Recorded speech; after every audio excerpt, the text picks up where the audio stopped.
మరోసారి అవకాశం ఇవ్వాలని ఎమ్మిగనూరు టీడీపీ అభ్యర్థి బీవీ జయనాగేశ్వరరెడ్డి ఓటర్లను కోరారు. ఎమ్మిగనూరు పలు వార్డుల్లో ఆయన ఎన్నికల ప్రచారం చేపట్టారు. సంక్షేమ పథకాలు కొనసాగాలంటే టీడీపీ మళ్లీ అధికారంలోకి రావాలన్నారు.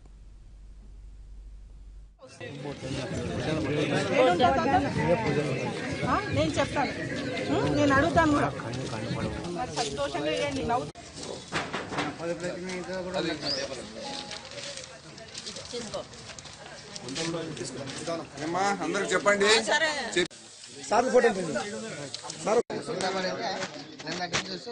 కాదు కాదు హాస్పిటల్ అడ్మిట్ చేశారా?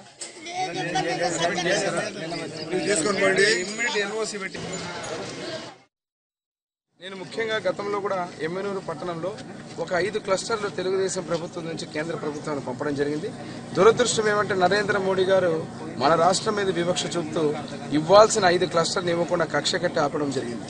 ఈరోజు ప్రత్యేకంగా ఏదైతే చంద్రబాబు నాయుడు సార్తో నేను మాట్లాడినప్పుడు మా ఎమ్మెగనూరులో స్కిల్డ్ లేబర్ ఉన్నారు, చాలా అనువైనటువంటి పరిస్థితులు ఉన్నాయి, భూమి ఉంది, అందుకే ఒక పరిశ్రమ రావాలని టెక్స్టైల్ పార్క్కి ఈరోజు దాదాపు 90% ఈరోజు అన్ని పనులు కూడా పూర్తి చేయడం.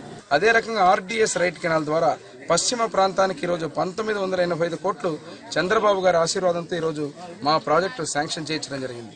ఈ రెండిటి వల్ల కూడా ఈరోజు రానున్న రోజుల్లో పరిశ్రమ పెట్టడానికి ఈరోజు సుముఖత చూపుతున్నారు.